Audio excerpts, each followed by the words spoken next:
말씀은 이렇게 시작합니다. 어떤 사람입니까? 복 받기를 원하십니까? 복을 좋아하시지요? 복 안 좋아하십니까? 좋아하시죠? 제 친구 가운데 이름이 오복이가 있었습니다. 그리고 우리 형들 나이 또래에 사람들 보니까 이름이 칠복이가 있었습니다. 부모 세대는 보니까 만복이가 있었습니다. 나이가 위로 올라갈수록 복의 단위가 커지죠. 오복이에서 칠복이, 만복이. 자, 우리가 바라는 이 복, 어떤 것일까요? 도대체 복이 뭘까? 주로 이제 오복을 이야기합니다. 유괴의 경전 가운데의 하나인 서경에 보게 되면 오복이 나옵니다. 그게 보면 장수, 물질, 평안, 덕, 죽을 때 평안하게 마무리하는 복. 그리고 이제 서민들은 주로 뭐부터 이야기하냐면은 치아의 복입니다. 잘 먹어야 된다 이거죠. 그리고 자손들이 복 받고, 부부가 해로하고, 물질도 복을 받고, 그리고 명당에 묻히는 복. 현대인들, 요즘 사람들은 어떤 복을 원할까요? 역시 비슷합니다. 뭐니 하더라도 돈이다. 돈이 복이다. 말하지 않지만은 그렇게 생각합니다. 복 받으세요. 그러면은 부자 되세요 하고 말하고 비슷하게 생각하지요. 현대인들은 돈뿐만 아니라 좋은 배우자 만나는 거, 또한 직업 좋은 거 갖는 거, 나를 알아주는 친구 갖는 거, 뭐 이런 거를 좋아한대요. 다들 오래 살고 싶어서 우리 교회 다니는 장로님 가운데도 칠곡교회 장로님 이름이 만수입니다. 만수란 말은 무슨 말입니까? 10,000살 동안 살아라 말이겠죠. 그분의 동생은 포항제일교회 장로님인데 천수입니다. 1000살까지 살아납니다. 우리가 보통 연세 되신 분한테 백수하세요 이렇게 이야기하죠. 그죠? 우리 박지현 집사님 백수하시면 좋겠습니다. 우리가 좋아하는 성경은 다 좋아하지만 특별히 오늘 봉독한 말씀 좋아하시죠? 그죠? 또 어디 좋아하십니까? 어떻게 하셨나? 제가 그걸 말하려고 그랬는데. 시편 23편은 제가 수요일 때에 같이 말씀을 가지고 기도하려고 합니다. 예배를 드리는 우리 충령 가족들은 어떤 사람일까요? 복 있는 사람, 복 없는 사람? 복 있는 사람인 줄 믿습니다. 자, 그런데 이 복 있는 사람이 되기 위해서는 좀 살아가는 비결이 있습니다. 숫자가 중요한 게 아니에요. 이 나쁜 거 세게 하지 말아야 돼. 나쁜 게 세 놈이죠. 첫 번째는 어떤 겁니까? 자, 악인들 깨움 따르지 말라. 두 번째는 뭐요? 죄인들의 길에 서지 말라. 세 번째는 오만한 자의 자리에 앉지 말라라고 말합니다. 이 세 가지 비슷비슷하지만 조금 달라요. 근데 이거 따르지 말고 오로지 이 하나만 하라 이거죠. 세 가지 그거 하지 말고, 근데 이 세 가지는 우리가 하고 싶어 하는 거야. 사람들이 가만히 있으면 저절로 그 사람들과 같이 따르고 싶고 쫓고 싶고 함께 앉고 싶고 그들과 함께 친구가 되고 싶고 이런 것들이에요. 근데 우리가 이제 입으로는 정말 시편 1편 말씀처럼 율법을 묵상하고 복 있는 사람 되길 바라는데 그렇게 되기가 쉽지 않아요. 우리 인류의 조상이고 사람의 모델인 아담이 그랬습니다. 아담은 그렇게 하지 않았어요. 여호와 율법을 묵상하지 아니하고 그 사단의 꾀임에 빠져가지고 선악과를 따먹었습니다. 이게 우리의 모습이다 그죠? 우리는 세 가지를 불허하고 짝가고 싶어하는 것이 실상입니다. 그러기에 의지를 가지고 이 세 가지 악인들과 죄인들과 오만한 자란 거리를 멀리 해라 이거죠. 악인들은 견설하지 못하여서 앞뒤가 다릅니다. 신뢰하지 못해요. 속과 끝이 달라요. 죄인들은 하나님의 뜻을 거역하여 헛된 욕망을 부추깁니다. 그래서 내가 가지고 있는 돈이나 영혼을 지가 다 뺏어가요. 이게 이제 가짜 사이비 종교. 주로 사기꾼들 그렇게 하죠. 오만한 자는 하나님을 업신여깁니다. 그리고는 자기가 하나님처럼 함부로 구니까 저 사람 대단해. 용기 어디서 나왔어. 요즘 이제 그런 사람들이 가끔 또 인정을 받고서 따르는 무리들이 있습니다. 오만한 자죠. 그런데 복 있는 사람은 돈이 된다고, 내가 높아진다고, 내 이름이 알려진다고 하여서 불의한 자와 짝할까요? 안 할까요? 안 합니다. 복 있는 사람은 이렇게 이 나쁜 사람들과 짝하지 않는 비결이 어디 있을까? 잠언 16장 8절 말씀을 묵상하지 않았을까 생각되어집니다. 적은 소득이 공의를 겸하면 많은 소득이 불의를 겸하는 것보다 나으니라. 중요한 것은 공의입니다. 하나님 보시기에 옳다라고 인정하는 그것을 가지고 살다 보니 소득이 좀 적었지만은 불의한 방법으로 많은 것을 얻은 사람보다 오히려 낫다. 이 말씀 자꾸 묵상한 거예요. 내 마음속에는 그게 안 들어. 나는 수단과 방법을 가리지 않냐고 악한 사람이라는 오만한 사람이나 죄인들과 짝하고 싶고 빨리빨리 성공하고 싶고 부정부패를 저질러서라도 내가 원하는 것을 이루고 싶은데 말씀을 묵상한 거예요. 그러니 그 말씀이 내 삶 속에 진리가 된 것이에요. 그리고는 잠언 16장 18절 말씀, 이 말씀도 묵상했을 거예요. 교만은 어떻게 된다고요? 폐만의 선봉이 뭡니까? 선봉대는 맨 앞에 있네요. 교만하면 반드시 그 사람 망한다는 겁니다. 그 다음에 두 번째, 거만한 마음을 가진 사람은 어떻게 된다고요? 또한 비슷한 뜻이에요. 이게 넘어집의 앞잡이라는 말이나 선봉이라는 말은 똑같은 말인 것입니다. 이 말씀을 참 입을 내가지고 자꾸만 엎조리고 그러니까 그 말씀이 나도 모르게 내 생각 속에 그냥 깊이 박혀 있어. 그러니 유혹이 들 때마다 잠언 16장 8절 말씀, 잠언 16장 18절 말씀에 따라서 교만한 거 그만하지 말아야지. 그런 누가 짝하지 말아야지 했을 것입니다. 복 있는 사람이 되려면 어떻게 살아야 할까요? 2절 말씀 보게 되면 복 있는 사람은 드라마나 게임이나 돈을 묵상하는 것이 아니라 오직 여호와의 율법을 어떤 마음으로요? 억지로가 아니라 즐거워하고 주야가 뭔가 나중에 말씀드리겠습니다. 뭐 한다고요? 묵상하는도다. 묵상이란 말이 중요한 말입니다. 저는 청년 때 히브리서 4장 12절 말씀을 성경 공부하면서 찾았는데 아주 좋아했습니다. 하나님의 말씀은 살아있고 그 다음에 활력이 있어 좌우의 날선 어떤 검보다 예리하여 어떻게 됩니까? 예리하여서 아무 능력이 없습니까? 혼과 영과 및 관절과 골수를 찔러 쪼개기까지 하며 또 마음의 생각과 뜻을 판단하나니 하나님의 말씀이 나를 아름답게 다듬어가는 조각칼과 같다. 하나님의 손에 의해서 내 나쁜 생각이나 내 자신의 못난 모습을 아름답게 다듬어 가시는 생각을 그렇게 만들어주고 우리 삶을 그렇게 만들어준다. 저는 이 말씀을 좋아했습니다. 무엇이요? 말씀입니다. 말씀.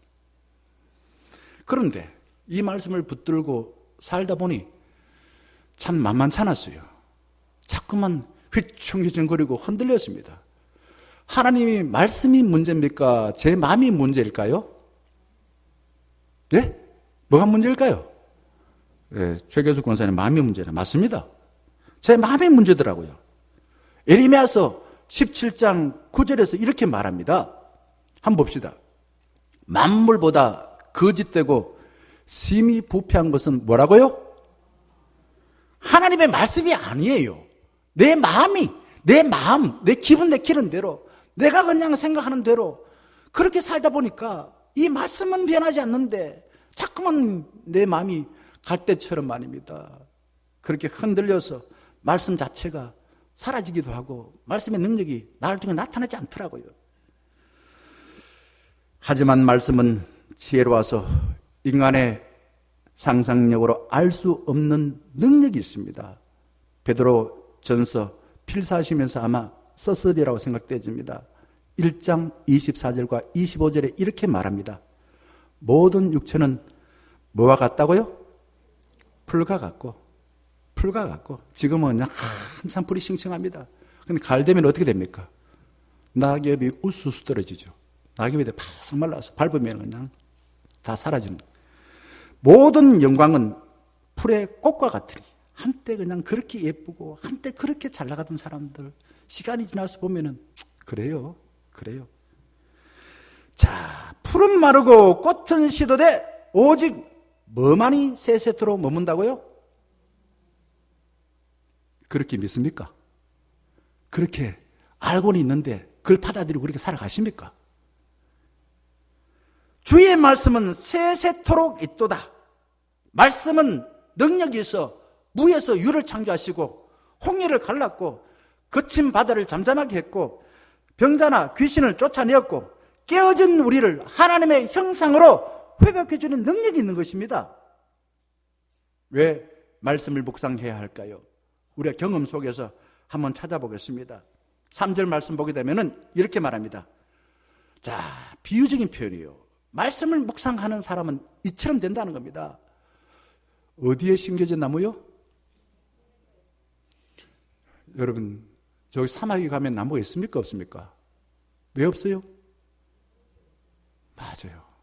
너무너무 잘 아시네요. 근데 시내가에는 물이 있어가지고, 시내는요, 이상하게 나무들이 잘 자라더라고요. 지금 이걸 말하는 것은 시내가 뭐고 나무가 뭔가? 시내는 하나님의 말씀이라면은 나무는 나라, 이거 나. 내가 어디에서 한다고요? 말씀을 늘 묵상하고 있는 그런 삶을 살라는 거예요. 시냇가에 심겨진 나무를 보면서 참 푸르다, 참 든든하다, 부러워하고 존경하지 않습니까? 말씀을 묵상하게 되면은 희망을 잃고 절망하던 내 자신이 오히려 희망을 갖고 살 의욕이 생깁니다. 낙심될 때 말씀을 소리내서 여러분 읽어보세요. 한번 해보세요. 말씀 묵상은 개혁교회를 탄생시켰습니다. 말씀드릴게요. 마틴 루터가 그 당시 이 성경책은요, 아파트 한 채 값이었습니다. 지금처럼 이런 거 없습니다. 요즘은 뭐 성경이 흔해 빠진 게 성경이잖아요. 앱에도 다 있고. 그런데 그때는 아파트 한 채 값. 그런데 그거 라틴어로 써가지고 아무나 못 읽어요. 근데 이거를 독일어로 번역했어요. 왜? 누구나가 읽을 수 있도록. 누구나 읽을 수 있도록. 그런 분이 인하여서 말씀을 묵상하여서 진짜 성도로 살도록 만든 것이 개혁교회의 시작인 것입니다. 그래서 개혁교회는 말씀을 중요하게 여깁니다. 말씀 묵상은 한국교회를 살렸습니다. 옛날에 선교사들이 와서 성경을 번역해 쪽복음이 있었습니다. 그거를 이렇게 찍어서 다니면서 골골 다니면서 그렇게 사람들한테 성경도 읽혀주고 한글도 가르쳐준 사람이 있었습니다. 그들을 권서인이라고 말합니다. 권서인. 그를 권한다 이거죠. 얼마나 좋은 일 했습니까? 복음도 전하고 글씨도 가르쳐주고. 또한 농경사회에서는요, 겨울만 되어지면 예전에 한 40년, 50년 전에 겨울 되면은 교회에서 뭐 할까요? 사경회를 많이 했어요. 그때 되면은 멀리는 사람들도 살을 그거 한 말 정도 등에 지고서 예배당에 가서 그냥 잠잘 거 뭐 이불 같은 가지고 가지고 그 한 일주일 동안 머무면서 뭐 농사할 게 없으니까 거기에서 말씀을 통해서 내 자신을 돌아보는 사경에는 나 자신을 살핀다는 살피사자입니다. 성경이라 그죠. 그게 한국교를 살렸어요. 말씀 묵상은 가정을 살립니다. 저는 어릴 적부터 물론 저희 집 사람이 그렇게 애들한테 시켰지만은 성경을 읽도록 했습니다. 그리고 어릴 때부터 성경을 필사하도록 했습니다. 나중에는 또 성경을 영어로 또 쓰기도 했습니다. 말씀 묵상은 우리나라를 살렸어요. 일본 식민지 아래에서 암울할 때에 함석헌 선생님은 성서 조서를 통해서 말씀 묵상학을 나눠가지고 암울한 식민지 상황에서도 희망을 가지세요. 하나님이 우리를 사랑하시고 우리에게 길을 보여주십니다. 라고 하여 우리를 나라를 살려준 겁니다. 말씀 묵상은 두려운 마음에 평안을 줍니다. 읽어보시면 그 효과를 납니다. 말씀 묵상은 내 마음을 알고 나의 가족과 친구, 동료의 마음을 알아서 말귀를 잘 알아듣는 지혜로운 사람이 되게 합니다. 말씀 묵상은 내가 생각을 넘어서서 주님이 약속하신 풍성한 복을 누릴 수가 있는 것입니다. 말씀 묵상은 겨자씨와 같아. 마태복음 13장 보게 되면은 그 겨자씨 작아요? 안 보여요? 말씀이 우리가 뭐 글로 되어 있지만은 사실은 말로 말할 때는 말씀이 눈에 보입니까? 안 보여요. 그런데 이거 겨자씨가 점점 자라서 어떻게 됩니까? 지 혼자만 먹지 않아요. 온갖 새들이 와서 벌레도 잡아먹고 그 열매도 먹고 엄청난 나무 큰 게 돼요. 눈에 보이지 않는 겨자씨가 자라나서 큰 나무 3m 넘는 나무가 되고 거기에 자기만이 위해서 아니라 많은 새들과 벌레들한테 유익함을 주었다. 말씀은 그 정도 유익하다 이거죠. 말씀 묵상은 하나님께서 약속하신 삶을 내가 풍성하게 소유하고 누리고 나의 가족과 내 친구 아닌 무사람들에게, 저 아프리카 사람들에게도 지금도 선교사들은 무차별적으로 복음을 전하는 복된 삶을 살아가고 있는 것이에요. 말씀 묵상은 말씀으로 기도하여서 하늘의 뜻이 땅에서 이루어지는 그런 하나님의 뜻을 이루는 사람이 되어진다는 겁니다. 말씀 묵상은 주야로 말씀 묵상하라고 했는데 주야는 단순한 낮과 밤 정도만 아닙니다. 낮과 같은 성공할 때든지 밤과 같이 실패할 때든지 이걸 한자로 늘 언제 어디서든 말씀을 묵상하여서 성공할 때 교만하지 않고 실패할 때 절망하지 아니하도록 해준다는 겁니다. 말씀 묵상하는 사람은 잠언 30장 9절을 알고 이렇게 고백합니다. 내가 성공할 때 내가 배불러서 하나님을 모른다. 여호와가 누구냐 할까 하며 혹은 내가 가난하여 실패했을 때 도둑질하고 하나님의 이름을 욕되게 할까 두려워함이니이다. 이 말씀을 묵상하는 거예요. 그리고 사도 바울도 하나님의 말씀을 묵상하다 보니까 빌립보서 4장 11절과 12절에 이렇게 고백합니다. 나는 자족한다. 나는 아직도 나는 성이 안 차. 늘 화가 나. 다른 사람들은 저렇게 그냥 잘 사는데 그렇게 말하지 않았어요. 뭐라고 말합니까? 내가 궁핍함으로 말하는 것이 아니니라. 어떠한 형편이든지 나는 뭘 배웠다고요? 이게 중요한 이야기입니다. 철학자들도 이거에 대해서 관심이 많아요. 그런데 그렇게 사는 사람 많지 않습니다. 자족하기를 배웠다 이거죠. 나는 비천에 처할 줄도 알고 풍부에 처할 줄도 알아. 모든 일, 낮과 밤, 배부를 때는 성공할 때, 배고픔 실패할 때, 풍부 성공할 때, 궁핍 실패할 때. 자, 그때도 일체의 비결을 배워서 그 삶 속에 교만하지 않고 절망하지 않는 삶을 살고 자족합니다. 그리고 주님 감사합니다 라고 고백하는 삶을 배웠다는 겁니다. 비결이 어디 있을까요? 선천적으로 낙천적이었어요? 아닙니다. 말씀을 묵상했기 때문에 가능한 것이죠. 말씀을 묵상한 요셉은 어떻게 합니까? 왼수 같은 형들이 양식을 구하러 왔습니다.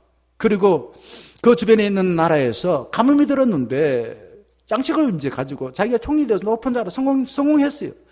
근데 그 형들을 어떻게 했습니까? 멱살 잡고서 야, 이 형들 당장 죽인다. 그렇게 하지 않았어요. 용서했습니다.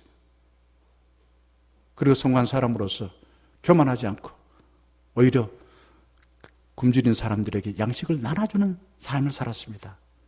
말씀을 묵상했어요. 다니엘은 어떻습니까? 하나님의 뜻을 따라 살다가 순교할 나쁜 환경을 당했지만은 그럼에도 불구하고 나는 당신이 말하는 대로 우상을 숭배하지 않겠어요. 하나님의 말씀에 따라서 나는 주님을 믿고 아닌 것은 아니라고 말하겠어요 라고 고백하여서 풀무불에 던졌음에 불구하고 죽지 않았어요. 그래서 오히려 자기를 죽으라고 풀무불에 던졌던 다리오 왕마저도 아하, 네가 믿는 신이 참 신이구나 라고 고백하게 만들었습니다. 말씀 묵상을 했기에 가능한 것입니다. 말씀 묵상하는 사람들은 잠언 24장 6절 말씀처럼 그렇게 사는 것입니다. 의인은 7번 넘어질지라도 어떻게 산다고요? 다시 일어나내노라. 계속 괴롭혀. 그런데 불구하고 넘어지지 않아. 바울도 그랬습니다. 믿음의 사람들은 다 그래 살았어요. 왜? 말씀 묵상을 통해서 나쁜 환경, 그 속에서도 낙심하고 절망하고 원망하고 살지 않았다 이거죠. 말씀을 묵상하는 사람들은 죄인으로 취급받는 감옥에서도 오히려 선한 영향력을 발휘했습니다.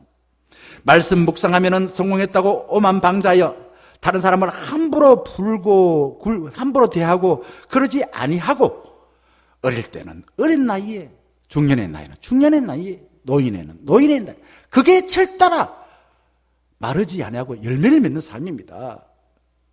한때 그냥 뭐 일할 때만 아니에요. 다 때에 맞는 그런 열매를 맺는 삶을 살게 한다는 거죠. 자, 이렇게 좋은 묵상이 과연 무엇일까요? 뭐길래 이렇게 묵상이 좋은 것일까요?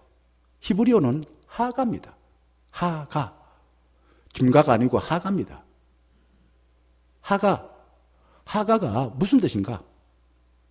하가는 비둘기가 구구구구구구구 하면서 울듯이 말씀을 눈으로 보고서 입으로 작은 소리로 읊조리는 거예요. 소리 내서 읽는 거다라는 겁니다.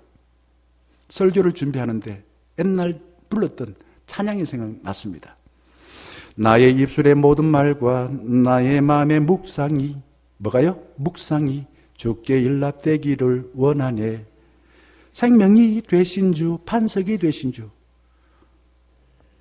나의 마음의 묵상이. 근데 개혁 성경에서는 이 묵상이라는 단어가 있었는데, 개정판은 새로 개정하면서 한 7년 전인가요? 개정하면서 시편 오늘 읽었던 이전에만 있습니다. 옛날에 개혁 성경에는 시편 119편에 15절, 97절, 149절, 71편 24절에 묵상이라는 단어가 나왔어요. 뜻이 뭐라고요? 작은 소리로 읊조리다 라는 겁니다. 저는 이제 연세 드신 분들 혼자서 막 중얼중얼 거리는 걸 많이 들었습니다. 중얼중얼이죠. 도대체 무슨 말을 할까? 말하고 싶은데 말할 사람이 없어. 그러니까 혼자라도 말하는 거예요. 그리고 또 하나 뭐 있을까요? 자기가 살아오면서 상처받았던 거, 한 맺힌 거 주로 이야기합니다. 자꾸 이야기합니다. 똑같은 말 반복. 유진 피터슨 목사는 이 책을 먹으라 라는 책에서 묵상을 이렇게 말합니다. 우리가 껌을 씹다가 단물 다 빼먹으면 어떻게 합니까? 벽에다 붙여놓고 그 다음날 또 다시 씹기도 하고 그랬죠, 옛날에는. 근데 보통 요즘은 그러지 않습니다. 단물 다 빼먹으면 아무데나 훅 버려요. 제가 여기 우리 원룸이 많아서 우리 교회에 자꾸만 이렇게 다 꽁초를 버려요. 그래서 생각도 못해서 제가 2주 전에 잿들이 큰 항아리를 하나 갖다 놨어요. 그런데도 그거 안 버려요. 잿들이 딱 써놨는데도. 제 기도 제목입니다. 우리 여기 대학생들 제발 잿들이에다가 좀 이렇게 그 꽁초를 버리는 게 제 기도 제목입니다. 그날이 와야 될 것 같아. 자, 묵상이라는 것은 하루 종일 뭔가를 입에 물고서 빨고 핥고 가지고 노는 것을 말하고 있습니다. 이 묵상을 일상생활에서 어떤 것인지를 아주 잘 표현하는 말씀이 있습니다. 이사야서 31장 4절 말씀입니다. 한번 보겠습니다. 다 읽으면 좋은데 이렇게 나와 있어요. 여호와께서 이같이 내게 이르시되 큰 사자나 젊은 사자가 나옵니다. 뭘요? 자기의 먹이를 어떻게 한다고? 움키고 으르렁거립니다. 왜 그럴까? 동물의 세계를 보게 되면 잘 이해할 거예요. 들판에서 사자가 사냥감을 발견하고 손살같이 달려가서 날카로운 두 발톱으로 움켜집니다. 그리고 입에 물고서는 어떻게 합니까? 안전한 곳으로 와서 두리번 살피지 않습니까? 그죠?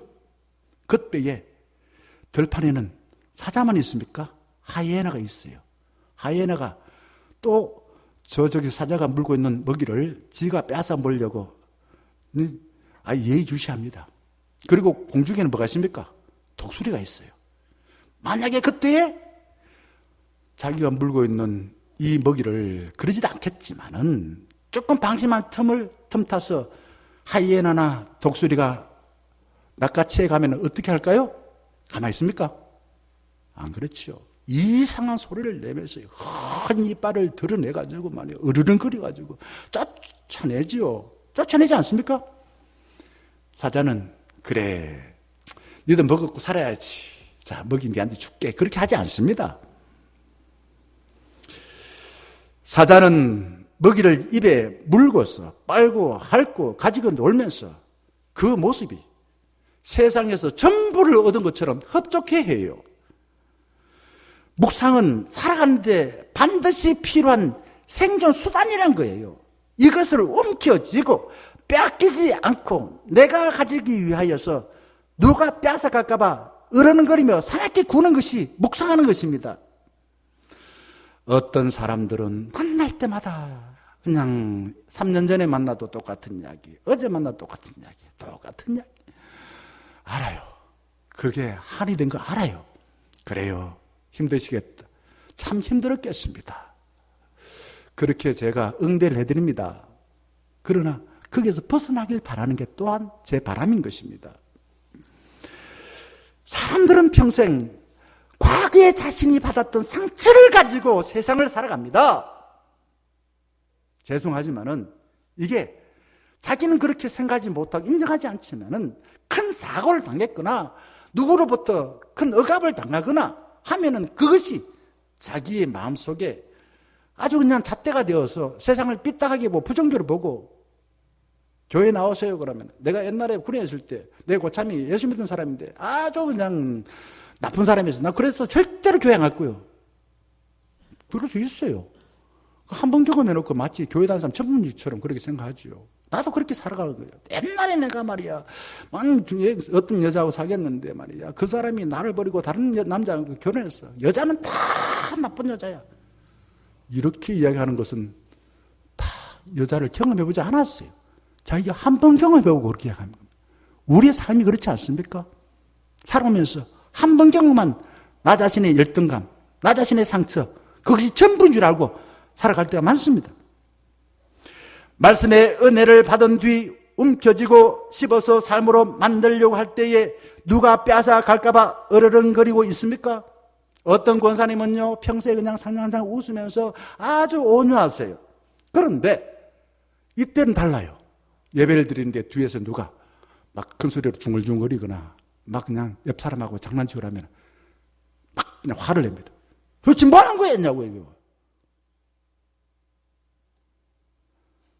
이유가 뭡니까?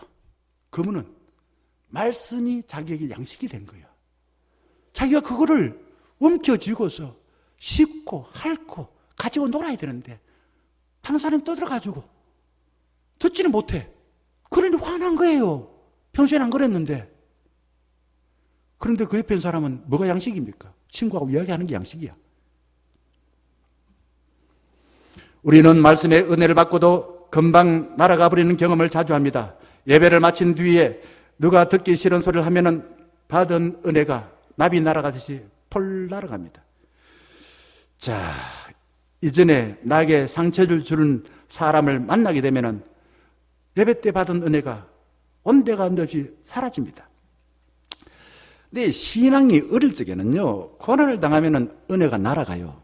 근데 신앙이 깊을수록, 신앙이 깊게 되면은 고난 당하면 당할수록 은혜가 날아갈까요? 안 날아갈까요? 안 날아갑니다. 신앙 깊은 사람은 고난 당하면은 더 기도합니다. 더 말씀을 깊이 묵상합니다. 그러면은, 자, 알고 보면은 은혜를 쏟아버리는 경우는 여기 정도 우리 충령교에 계신 성도님 정도라면은 내가 고난당할 때보다도 오히려 성공했다. 내 뜻대로 다 된다. 이때에 말씀의 은혜를 받지를 못해요. 어떤 사람은 늘 말씀을 묵상하고 살아가 자기에게 필요한 양식을 충분히 얻어서 물가에 심어진 나무와 같이 철따라 어릴 적에는 어린 자로서, 청년 때는 청년 때로서, 장년 때는 장년 때로서, 노년 때는 노년 때로서 하나님이 우리에게 필요한 지혜와 삶을 알고서 살아가는 것입니다. 예수님은 마태복음 5장에서 팔복에 받는 비결을 말합니다. 자, 첫 번째 복을 받는 비결이 뭘까요? 마태복음 5장 3절에 이렇게 말합니다. 뭐가 가난한 자? 마음이 가난한 자입니다. 심령이 가난한 자 복이 있나니 천국을 차지한다고 말합니다. 가난 싫어하지요? 그죠? 자, 헬라어에는 이 가난이 두 가지 뜻이 있습니다. 하나는 페네스인데 하루 벌어서 하루 먹을 정도의 적당한 가난입니다. 또 하나의 가난은 프토코스입니다. 거지가 살 굶어서 1시간 지나면 죽을 지경. 이게 이제 프토코스 가난입니다. 우리말에 이런 말 있죠. 살 굶어서 남의 담을 넘지 않는 사람이 없다. 그러니 배고파서 물건 훔치는 거, 장발장이 오죽했으면 남의 물건 거기 자기에게 선한 것을 베풀었던 주교의 촛대를 훔쳐갔겠습니까? 그죠? 자, 여러분, 살면서 누가 도와주지 아니하면은 죽을 것 같은 프트코스 가난. 지금 당장 하나님의 은혜를 입지 못하고 그러면은 죽을 것 같은 그런 경험을 해보셨습니까? 성경에 사무엘상 보게 되면은 사무엘의 어머니 한나가 그랬어요. 그는 먹을 것이 없어서 죽을 것 같은 것이 아니라 남편의 사랑을 충분히 받았습니다. 그러나 아이가 없어서 그 먼저 자기가 결혼했는데 나중에 들어온 엘가나 후처를 통해서 멸시를 받았어요. 사람들의 그냥 눈초리가 너무너무 따가웠어요. 삶의 희망을 잃어버렸습니다. 그래서 사무엘상 1장 10절에 이렇게 말합니다. 마음이 괴로워서 죽겠습니다. 끝나지 않았습니다. 하나님께 나아가 기도하며 통곡하며 눈물을 뿌리고 기도했다 이거죠. 그리고 1장 16절을 보게 되면 나의 원통함과 격분됨이 많음이라.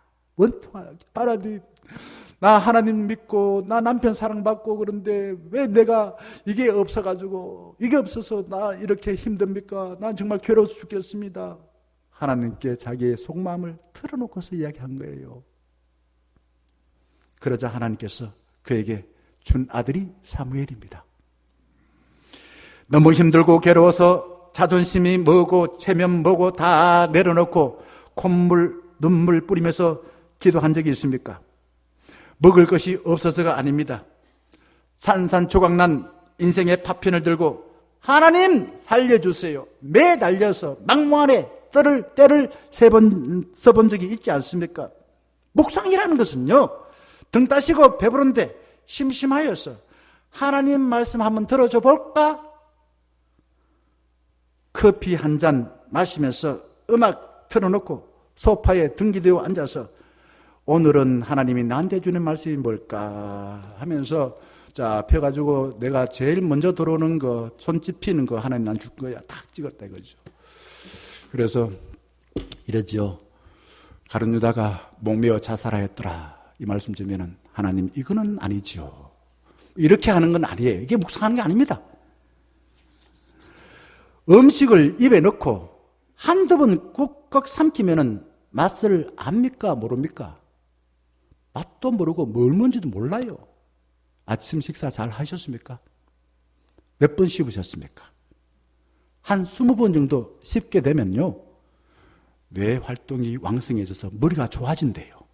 그리고 소화 잘 된대요. 그러니까 건강하겠죠. 영양분이 충분히 섭취하니까 살과 피가 되고 세포로 가는 것입니다. 적은 양으로도 포만감을 느껴요. 그리고 맛도 기억하여서 하나님 나를 사랑하구나 라는 걸 알게 됩니다. 어떨 때요? 그냥 물 말아서 후루룩 삼키는 게 아니라 적어도 20번 이상 씹고 씹어서 잘게 쓸 때 그렇습니다. 여러분 성경 통독하시죠? 우리 교회 성경 통독 잘하십니다. 감사합니다.